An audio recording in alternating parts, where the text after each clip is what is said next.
de Jesus no parágrafo significa, mostrando aos líderes comunistas que, muito acima do seu determinismo histórico, permanece para sempre o determinismo divino. O determinismo histórico é a criação do homem, porque o homem faz a história. E qual é a história verdadeira? Não existe. Cada história conta de uma forma. Você vê, por exemplo, Guerra do Brasil com o Paraguai. Você vê a história do Brasil, o Brasil ganhou a Guerra do Paraguai. Mas vai ler a história do Paraguai. Foi o Paraguai que ganhou a guerra contra o Brasil. Esse menino cantor, Fábio,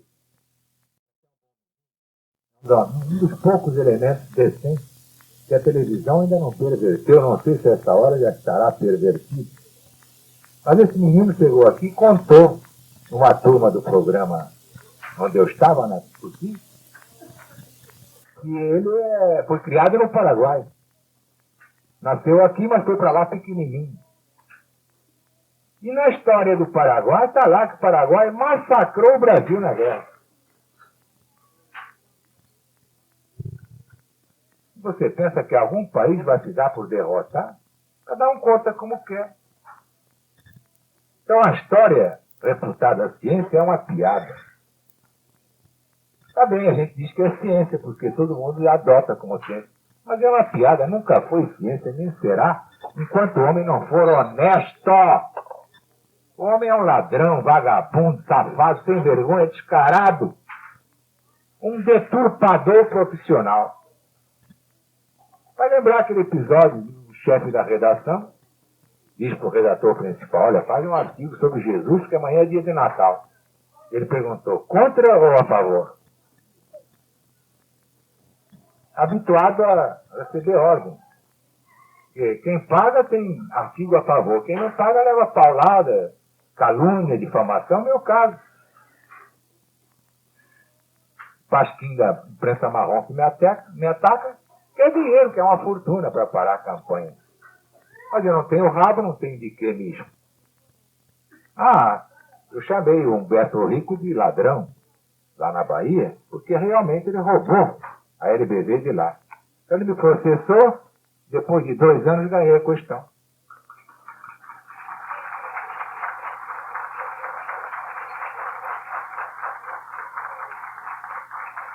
É ladrão mesmo, de pai e mãe.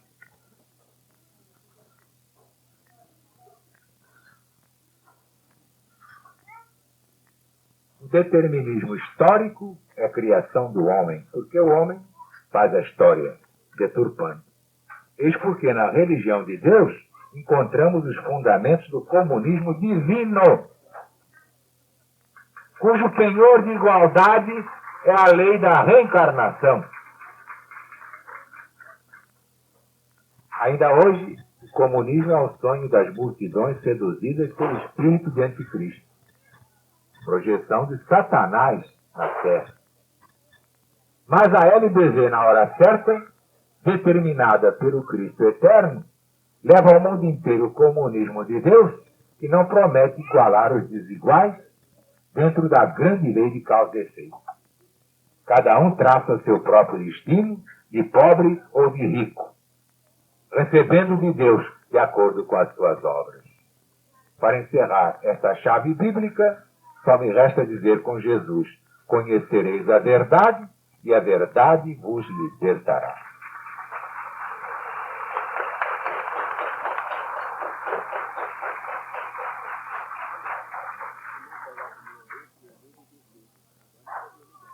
Então vocês já sabem que o comunismo humano vai se encerrar tristemente. Capitalismo também, capitalismo materialista que está aí, vai levar uma fubeca. Jesus é que vai dizer o que quer. E eu, sobre isso, nada posso falar por enquanto. Eu já sei tudo que vai acontecer. Mas,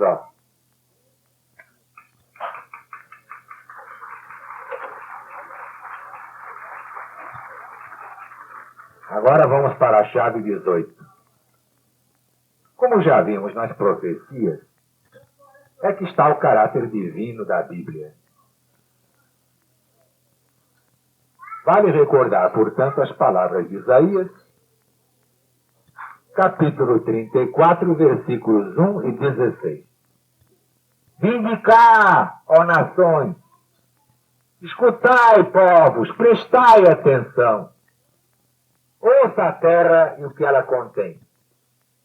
Buscai diligentemente no livro do Senhor e lede. Nenhuma só destas profecias falhará. E não falhou.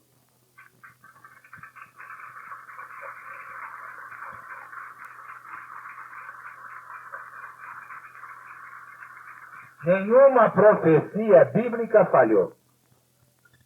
Se algum valente aí que conheça a profecia e provar que a profecia bíblica falhou, eu nunca mais prego o Evangelho nem Apocalipse.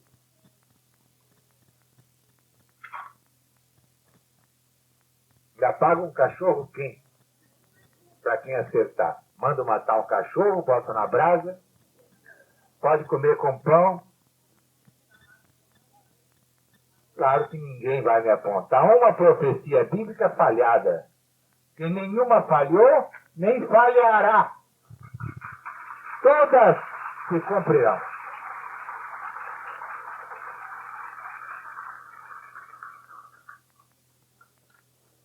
Disse Jesus, passará o céu, passará a terra, mas as minhas palavras não passarão.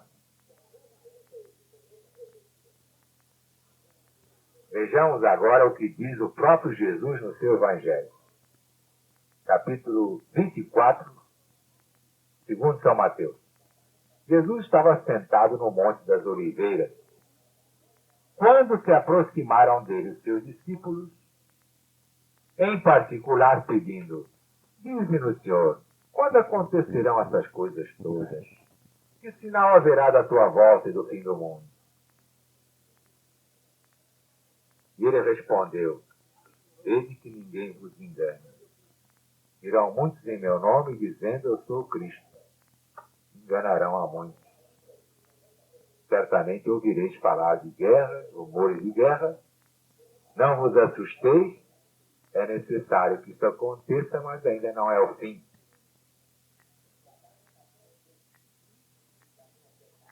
Ou se levantará nação contra nação, reino contra reino, e haverá fomes e terremotos em vários lugares. Tudo isso, porém, é o princípio das dores. Então sereis atribulados por causa do meu nome. Nesse tempo, muitos vão se escandalizar, trair e odiar uns aos outros. Se levantarão muitos falsos profetas, enganando a muitos. E por se multiplicar a iniquidade no mundo, o amor de quase todos esfriará. Mas aquele que perseverar até o fim, esse será salvo.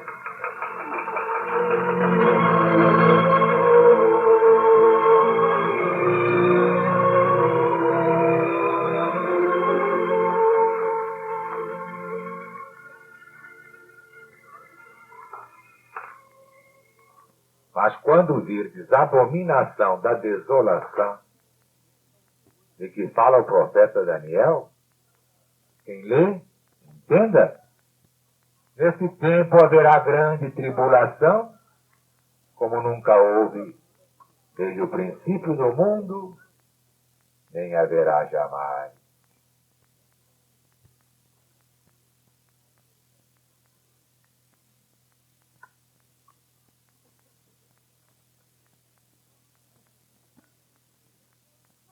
A LBV já revelou que as profecias se renovam em ciclos múltiplos. É claro que já houve grandes tribulações. Também a abominação da desolação se repetiu.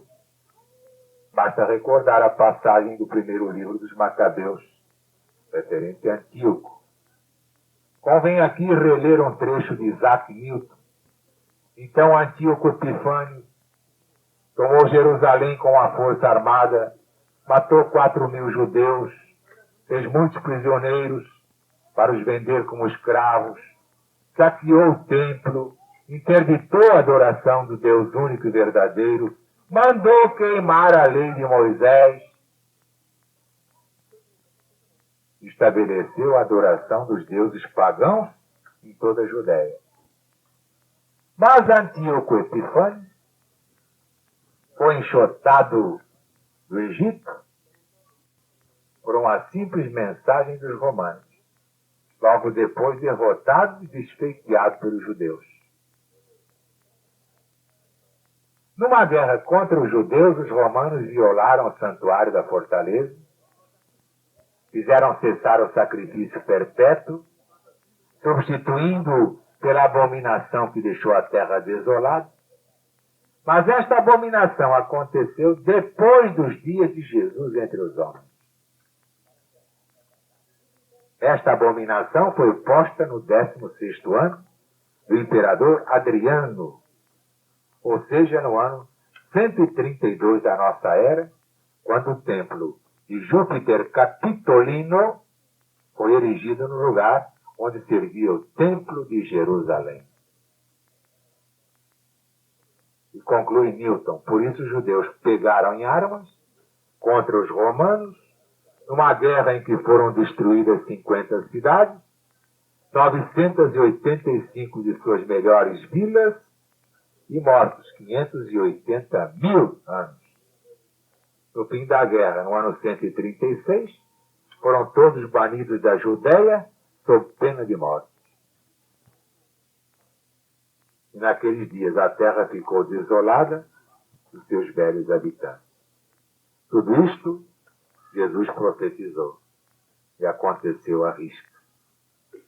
Mas a grande tribulação que vem aí no fim do ciclo é a maior de todas as tribulações da vida humana.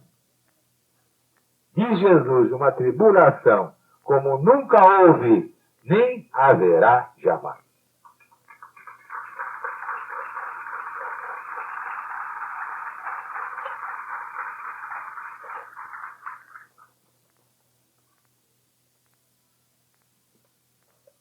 Não há uma trindade do bem?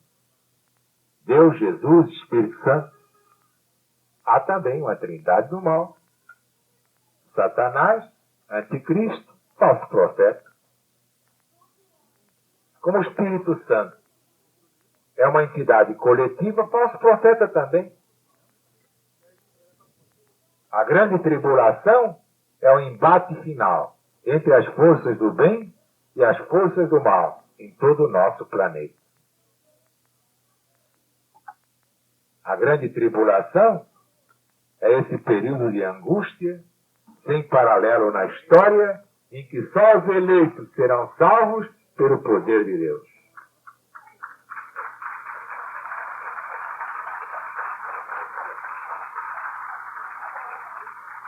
Quem não estiver salvo por Jesus, desde agora, dificilmente se salvará. E vai ser muito triste. Como está no Apocalipse, capítulo 3, versículo 10. Já que guardaste a palavra da minha perseverança, também eu te guardarei a tribulação que virá sobre o mundo inteiro.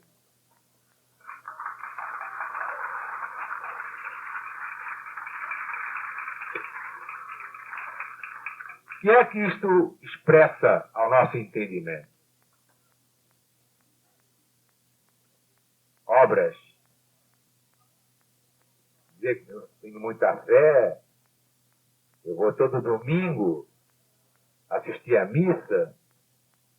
É como diz a Marluce muito bem, os americanos vão domingo e só se lembram de Deus no outro domingo. Mas durante a semana vão jogar golfe, vão jogar beisebol, vão para as corridas de cavalos, para a corrida de ganso, corrida de galo, não sei mais lá o quê. No domingo seguinte eles se lembram de Deus, então vão lá. Mas que lembrança de Deus? Essas cerimônias iguais que se repetem todo dia, eu não aguento ver uma vez na televisão, na segunda eu não aguento mais.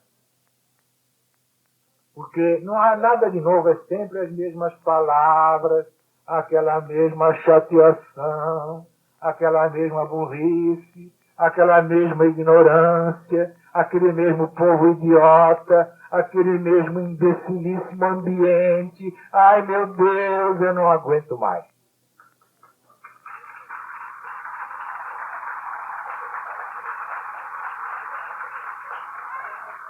Tem muita gente que pensa que indo todo domingo à missa está salva, vai para o céu.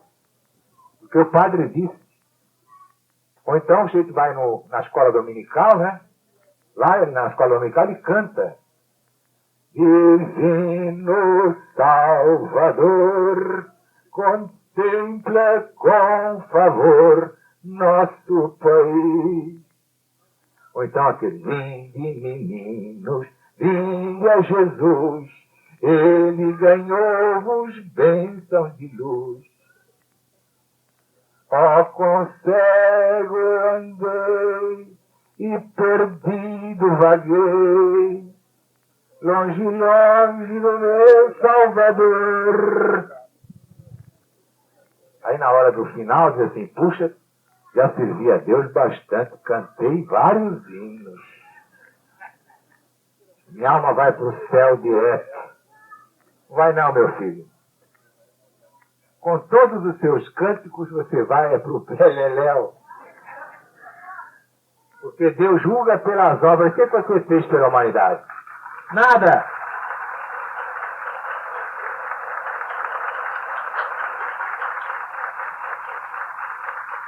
O livro final é o Apocalipse. O Apocalipse diz, a cada um Deus julgou, dando segundo as suas obras.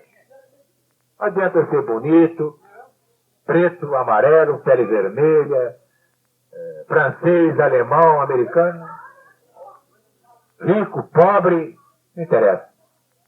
Interessa o que cada um fez da sua vida, Deus julga através de suas obras. Tudo mais é piroado.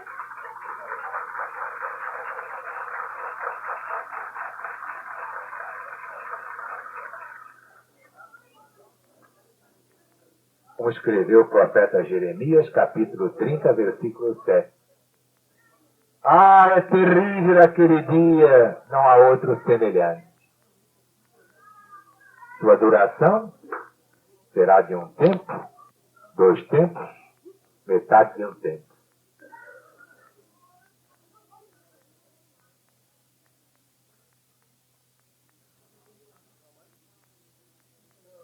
É na segunda semana, aliás, na segunda metade da última semana da visão de Daniel, claro. Que corresponde a 3 anos e meio. 1 ano, 1 tempo, 1 ano. 2 tempos, 2 anos. Meio tempo, metade de um tempo, meio ano. 3 anos e meio.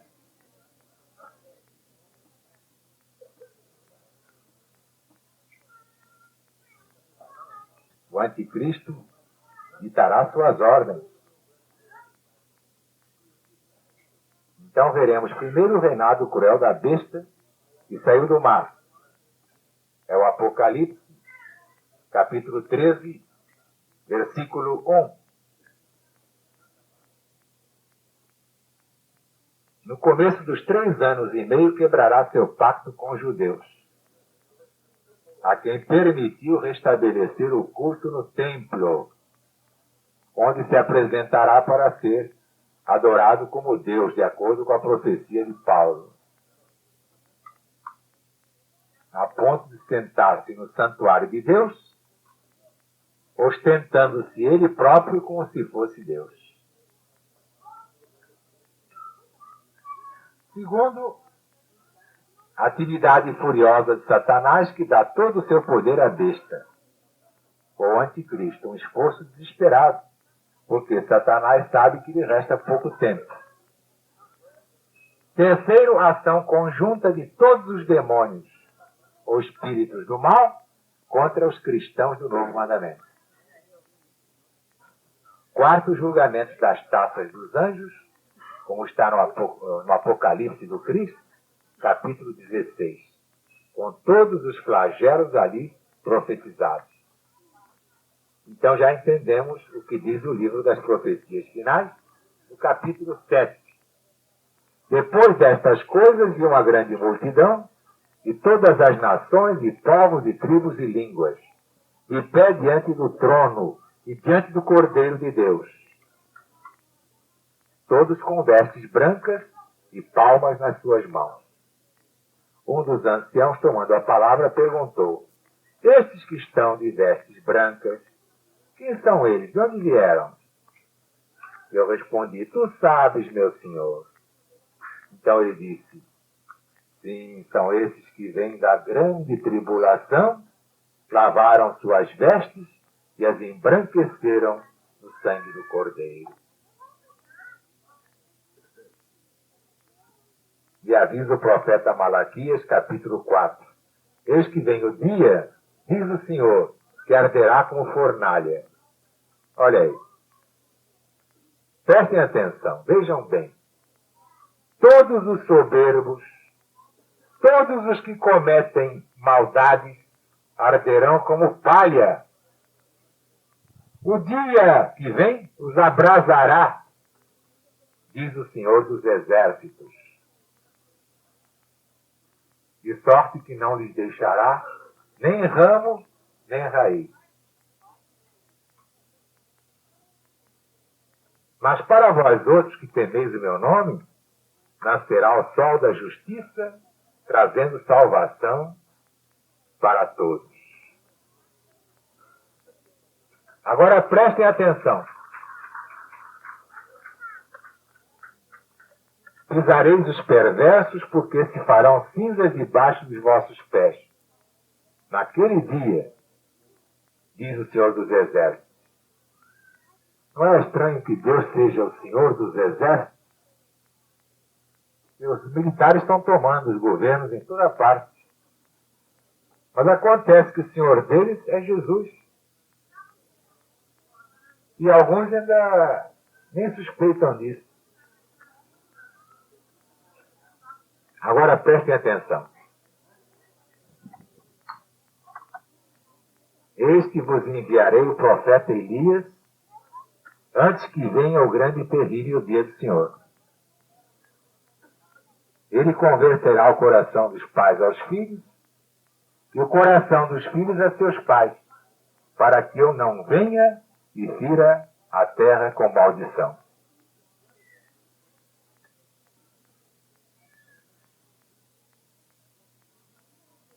Temos ainda a célebre advertência de São Pedro. Segunda Epístola, capítulo 3.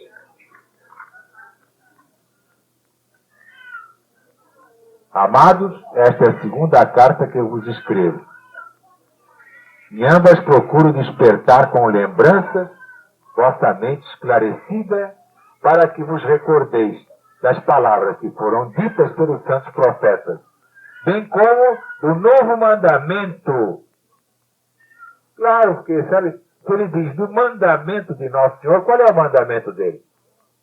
É o novo mandamento. Mas todo mundo finge que não entende. Bom, eu já vi que se for ler mesmo, linha por linha, eu não acabo hoje. Então eu vou destacar uns trechos para finalizar. Então São Pedro recorda os que dizem: em que ficou a promessa da volta de Jesus? São os chacoteadores, os zombadores. Mas ele explica: para Jesus, um dia é como 1000 anos. 1000 anos como um dia.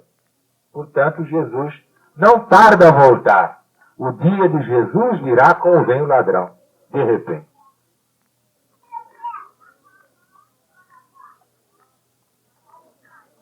Olha o que diz o profeta Isaías, versículo...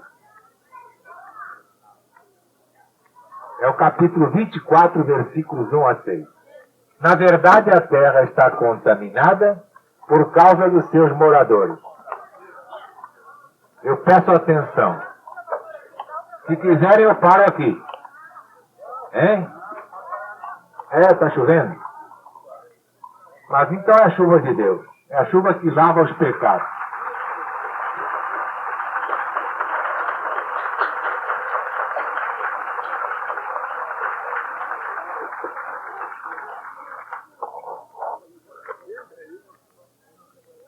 Quando nós nos reunimos em nome de Deus, não podemos temer calor, não podemos temer chuva, e não podemos temer ameaças de homens, não devemos temer nada. Eu já lhe disse, Jesus nos cura com seus fluidos maravilhosos. Se alguém se reúne em nome dele e recebe chuva, só pode ser chuva de água fluidificada.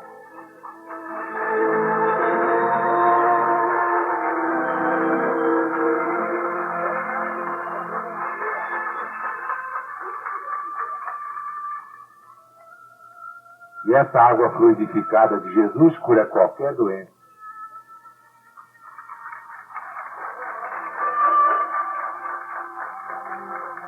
Portanto, ninguém tenha medo de mau tempo, de bom tempo. Não tenha medo de nada. Nada lhes acontecerá de mal. Só pode acontecer-lhes o bem. A cura das suas mazelas, pelo poder da água fluidificada do Cristo de Deus.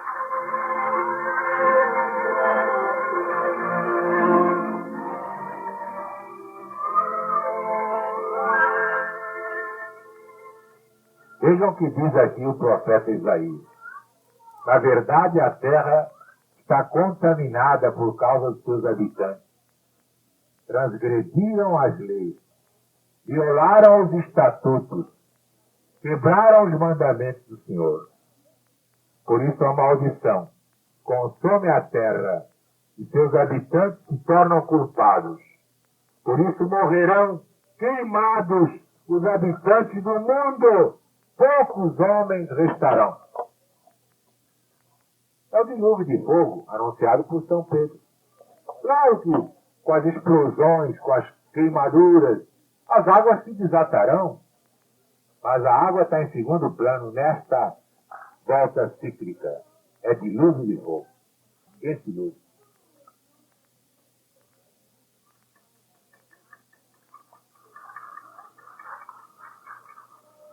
E vocês sabem que vem aí o caminhão do lixo?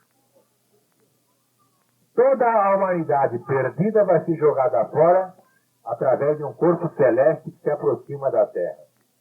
Prestem atenção. Já melhorou a chuva? Para encerrar esta chave da grande tribulação, volta o Apocalipse de Jesus, segundo São João, capítulo 8, versículos 10 e 11. O terceiro anjo tocou a trombeta e uma grande estrela ardendo como tocha caiu do céu sobre a terra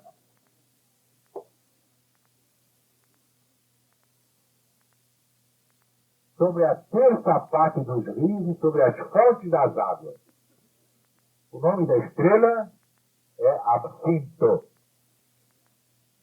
E a terra parte das águas, e a terça parte das águas se tornou Absinto.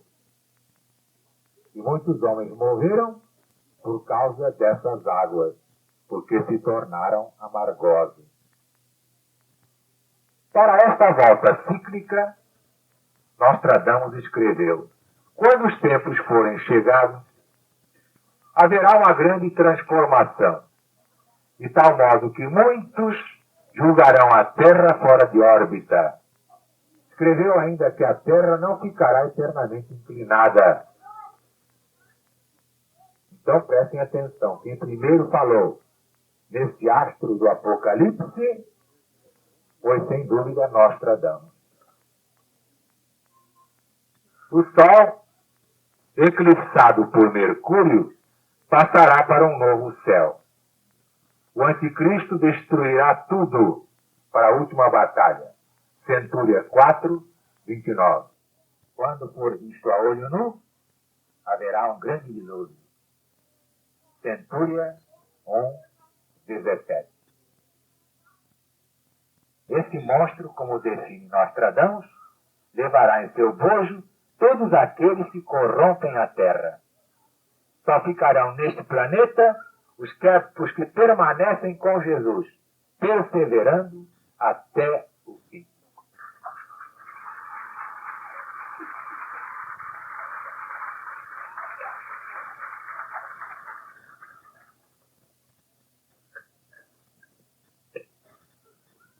Agora a chave 19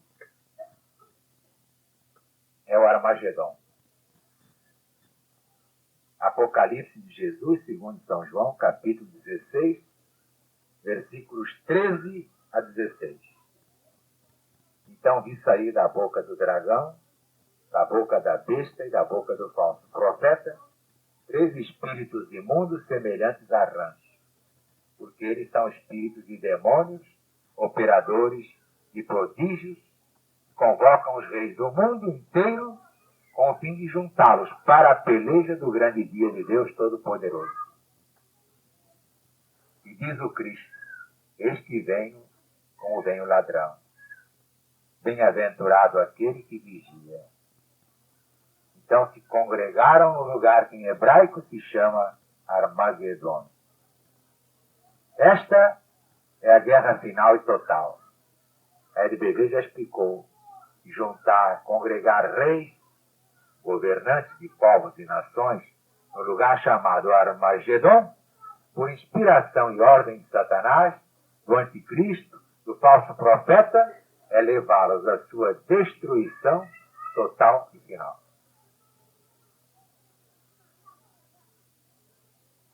Apocalipse de Jesus, segundo São João, capítulo 6, versículos 1 a 8. Vi quando o Cordeiro de Deus abriu o primeiro selo e ouvi um dos 4 animais, dizendo como se fosse voz de trovão: vem e vê! Vi então e eis um cavalo branco.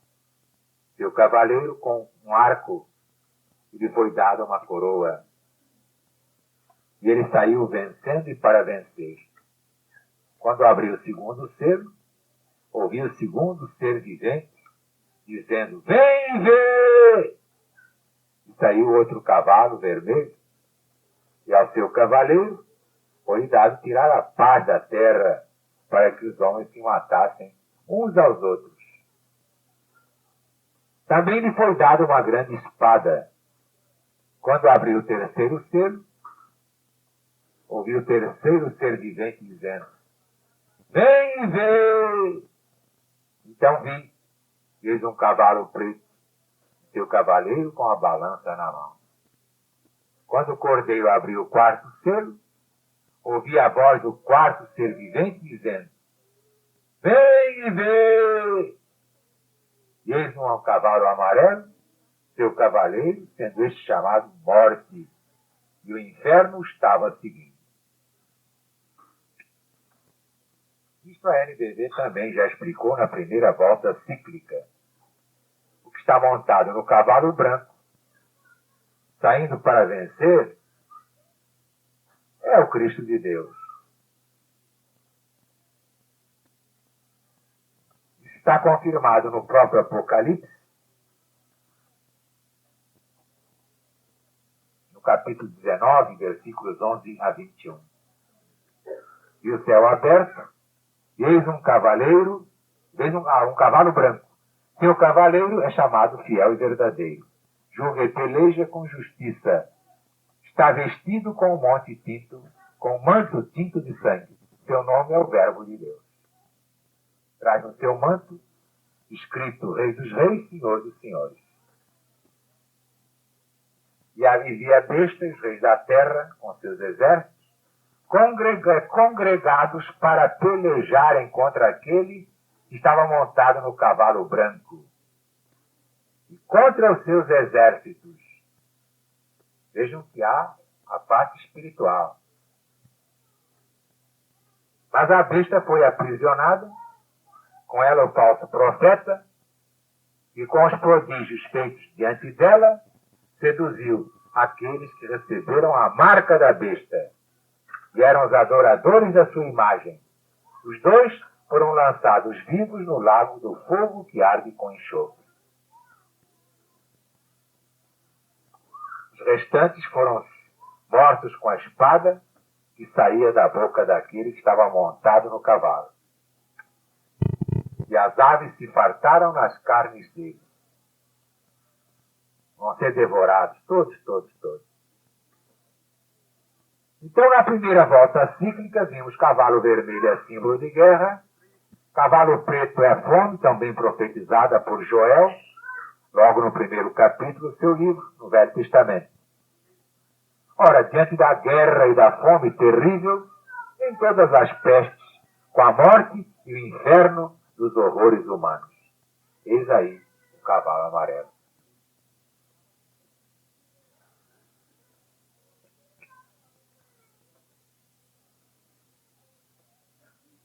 Bom, eu sou um homem, um outro qualquer, sujeito a todas as provações da terra. Eu essa noite não dormi. Claro, passei a noite bebendo água, então agora eu vou fazer xixi. Daqui a pouco eu volto para acabar. O que vocês fazem na minha ausência por um momento? Então, é isso que eu quero. Perfeito. Tá bem. Desafiar Satanás, o anticristo e o falso profeta. Eles me tiram sono, tendo que fazer uma viagem, avião, tendo de vir aqui. Quer dizer, sem dormir, sem almoçar, só bebendo. A bexiguinha inchou feito bola de criança. Como eu não sou hipócrita, eu digo a coisa como é.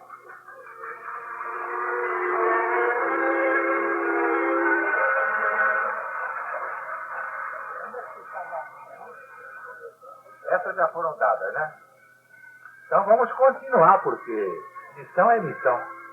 Olha, vocês estão liberados, porque não vai haver tempo. E ficar de castigo aí não é do meu feitio.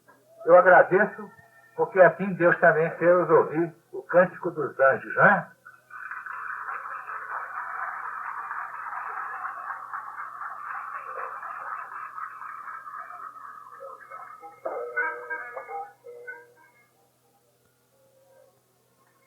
Vimos Satanás congregar os reis para a batalha do Armagedon.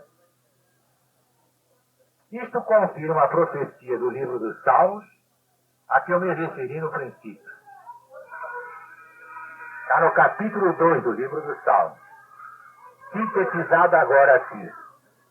Os reis da terra se levantam e os príncipes conspiram contra Deus e contra o seu ungido. Portanto, é contra Jesus.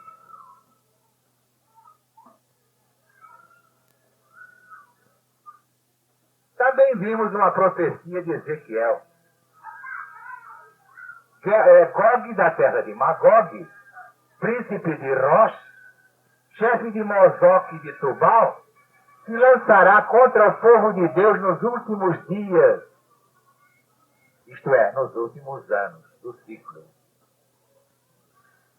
Por sua vez, o profeta Zacarias deixou esta sentença. Eis que eu farei, diz o Senhor de Jerusalém, um cálice de tontear para todos os povos em redor, e também para Judá, durante o sítio contra Jerusalém. Contra Jerusalém se juntarão todas as nações do mundo. Vejam como isso é importante. No Armagedon todos pelejarão, ninguém ficará de fora. E naquele dia destruirei todas as nações que vierem contra Jerusalém. Capítulo 12, versículos 1 a 9. Vyshinsky, embaixador russo na ONU, disse numa sessão: ataquem e ocupem a Rússia se forem capazes Realmente a Rússia, com a Sibéria, representa a sexta parte do mundo.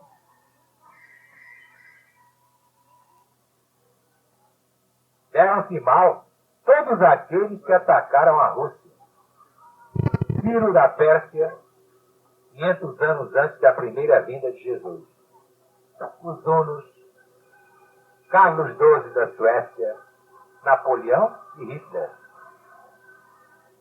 Mas nesses casos a Rússia foi atacada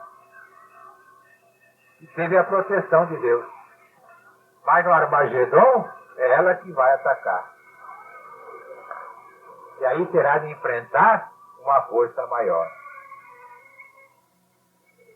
Como vemos ainda no livro do profeta Zacarias, capítulo 13, versículo 7. Diz o Senhor: erguerei minha mão em defesa dos fracos.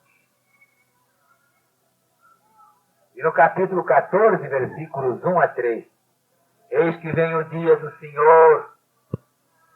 Juntarei todas as nações para a batalha contra Jerusalém.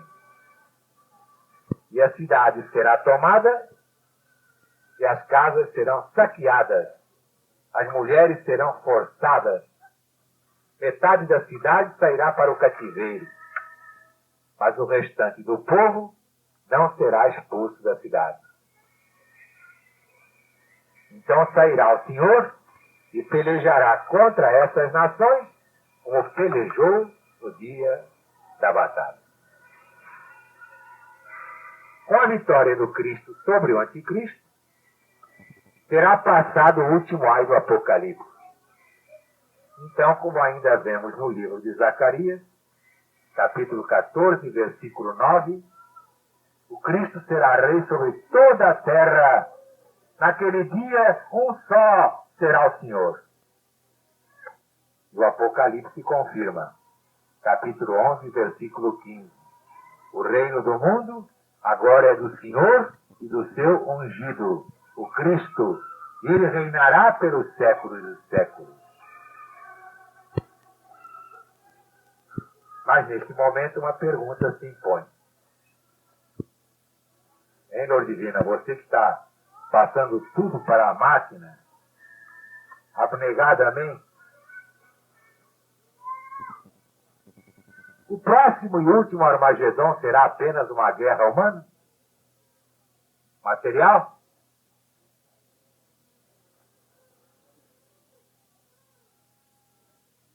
Vejamos o que diz o profeta Daniel, capítulo 12, versículo 1. Nesse tempo se levantará Miguel, o grande príncipe, o defensor dos filhos do teu povo, e haverá tempo de angústia, qual nunca houve, desde que houve nação até aquele tempo. Mas teu povo será salvo, e todo aquele que for achado inscrito no livro. Qual o sentido dessas palavras? É o mesmo do Apocalipse, capítulo 11, versículos 7 a 9. Houve peleja no céu, vejam bem, no céu. Não foi peleja na terra, não, foi no céu. Miguel e seus anjos pelejaram contra o dragão, Satanás. Também pelejaram Satanás e seus anjos, mas não prevaleceram. Nem mais se achou no céu o lugar deles. E foi expulso o grande dragão, a antiga serpente que se chama Satanás, o sedutor de todo mundo, foi atirado para a terra e com ele os seus anjos.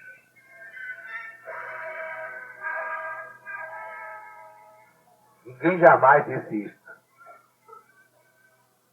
O Armagedon, próximo e último, será a guerra total e final em dois planos: o espiritual e o material.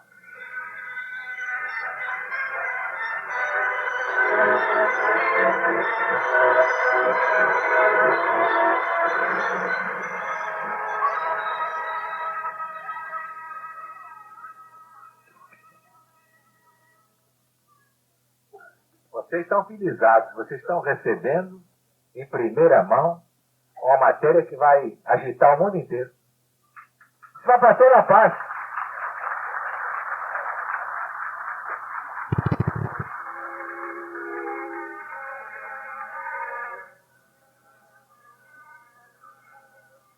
Vamos agora à chave número 20. Fim dos tempos.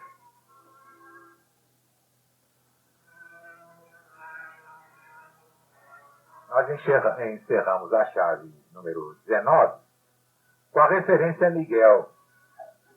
Só para mostrar que o Armagedon será a guerra total e final em dois planos. O material e o espiritual. Até que Elisa gosta de quando em quando de recordar na Ave Maria aquela batalha em que Eliseu parecia desamparado. E depois foram ver o cego do servo, teve seus olhos abertos, né, os olhos espirituais, e viu quanta gente boa estava lá, pronta para o combate. A Armagedon vai ser assim em toda a parte do mundo, mas no plano espiritual. Eu não posso dizer mais nada, por hora. Nesta chave número 20, vamos apresentar o destinatário da profecia de Daniel, no seu capítulo 12, versículos 1 a 4. Nesse tempo se levantará Miguel, o grande príncipe, defensor dos filhos do teu povo. Mas afinal, que povo é esse? Cujos filhos têm por defensor Miguel, o grande príncipe. A maioria diz que é o povo judeu. Mas a profecia do próprio anjo Gabriel, por intermédio de Daniel, desfaz esse engano. Livro do profeta Daniel, capítulo 9, versículos 22 a 26. Gabriel falou comigo dizendo: Daniel, agora saí para fazer-te entender o sentido. No princípio das tuas súplicas, saiu a ordem, e eu vim para te esclarecer sobre isto, que és muito amado. Considera, pois, os fatos e entende a visão. 60 semanas estão determinadas sobre o teu povo, sobre a tua santa cidade, para fazer cessar a transgressão, para dar fim aos pecados, para expiar a iniquidade, para trazer a justiça eterna, para selar a visão e a profecia, e para ungir o Santo dos Santos. Sabe e entende. Desde a saída da ordem para restaurar e para edificar Jerusalém, até ao ungido 7 semanas. E em 62 semanas, as praças e as circunvalações serão reedificadas, mas em tempos angustiosos.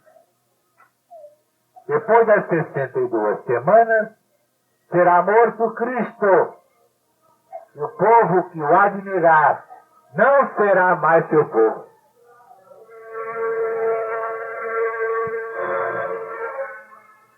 Na tradução de João Ferreira de Almeida, o que é que nós vimos? Será morto o ungido e não mais estará. Mas na tradução do Padre Mato Soares, está aqui: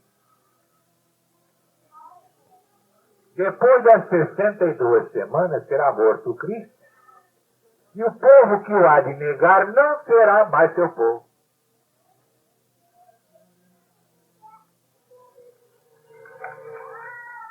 Está uma coisa muito séria. profetas de Deus no Velho Testamento deixaram bem instruídos os judeus para reconhecerem o Cristo logo que ele aparecesse entre eles, já os judeus. Como vimos, entretanto, o Cristo foi negado, rejeitado e por eles crucificado. E o povo que o há de negar não será mais seu povo. É o povo judeu. E até hoje não é mais o povo de Deus. Portanto, o verdadeiro povo de Deus é o que aceita Jesus integralmente, cumprindo à risca o seu novo mandamento.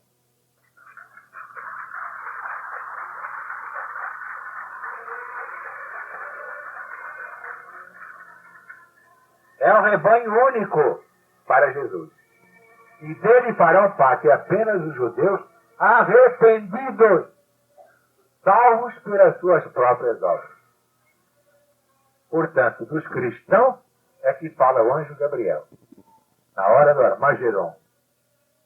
Nesse tempo se levantará Miguel, o grande príncipe, o defensor dos filhos do teu povo. Não para defender os judeus, para defender os cristãos dignos desse nome.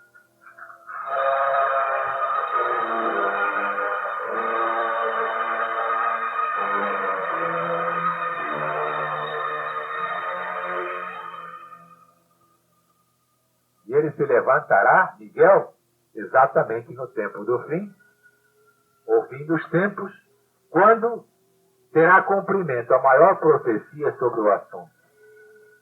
A do próprio Jesus, no 24º capítulo do seu Evangelho segundo São Mateus. E o período em questão corresponde à 70ª semana de Daniel. Não é à toa que eu estou dizendo isso. Eram 70 semanas de anos, não de dias. E foi tudo na última. Veja quem tem olhos de ver. Depois de enumerar todos os sinais dos tempos, Jesus se detém na abominação da desolação, versículo 15.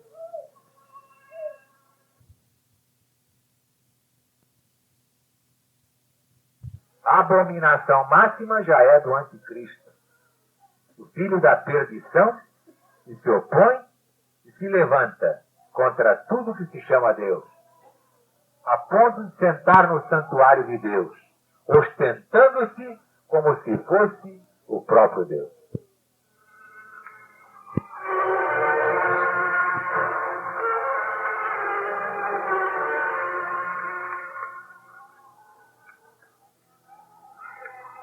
Vocês são hostilizados entre si. A gente, para fazer isso, tem que passar muitos milênios na Terra e na última encarnação só cuidar disso e não dormir. Quando me vem uma onda assim de sono, eu só estou aqui falando porque um poder maior me sustenta.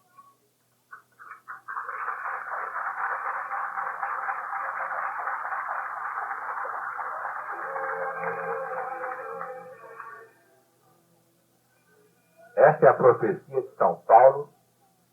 São Paulo é que diz, quando o filho da perdição vai querer sentar no próprio trono de Deus, dizendo, eu sou Deus.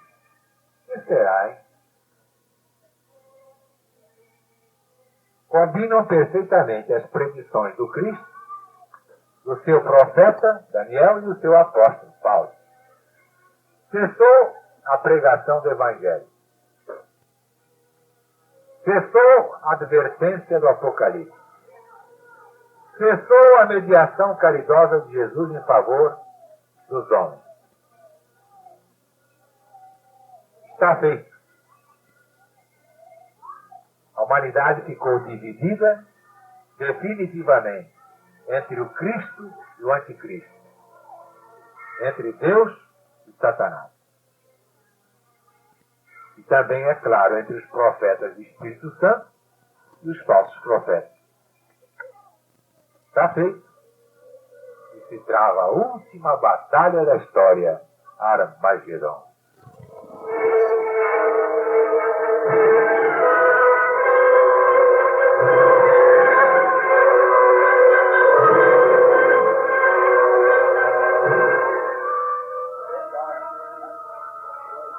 Mas já que falamos sobre o grande príncipe Miguel, uma pergunta agora se impõe.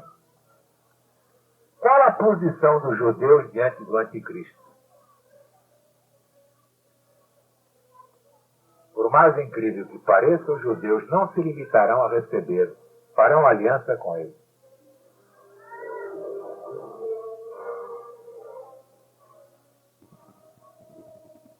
Agora vocês compreendem por que essas pragas sobre os judeus que estão desde Ezequiel, Daniel, Isaías, Jeremias e do próprio Moisés.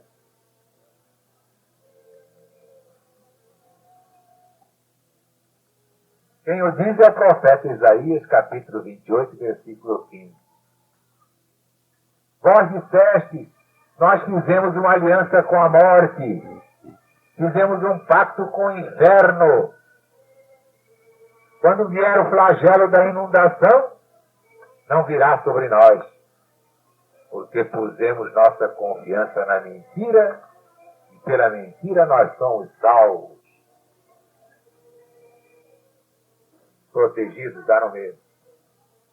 Mas responde o Senhor, versículo 18: será cancelada a vossa aliança com a morte, e o vosso pacto com o inferno não subsistirá, porque quando vier o flagelo da inundação, ele vos arrastará consigo.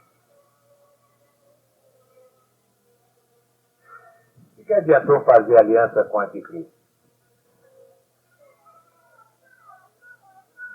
A divina profecia deixa bem claro que no término dos primeiros 3 anos e meio,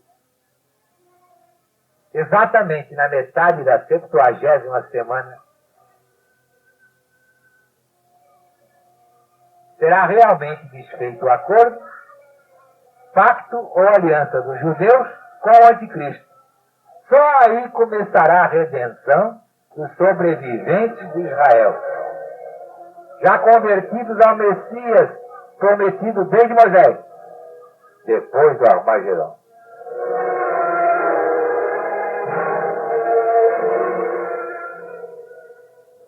Como é que vai acontecer tudo isso?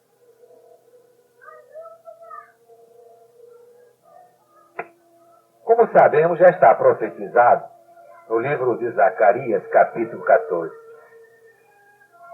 Mas é bom aclarar a exposição do profeta de Deus para que todos entendam bem. Esta é uma profecia que consta de 7 pontos.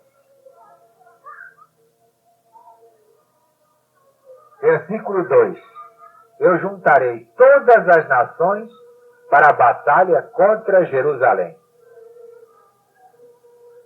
2: e a cidade será tomada, apesar dos esforços dos judeus, defendendo Jerusalém.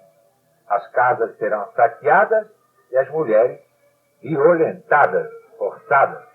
E a metade da população irá para o cativeiro, mas a metade do povo não será expulsa, permanecerá em Jerusalém. 3, versículo 3.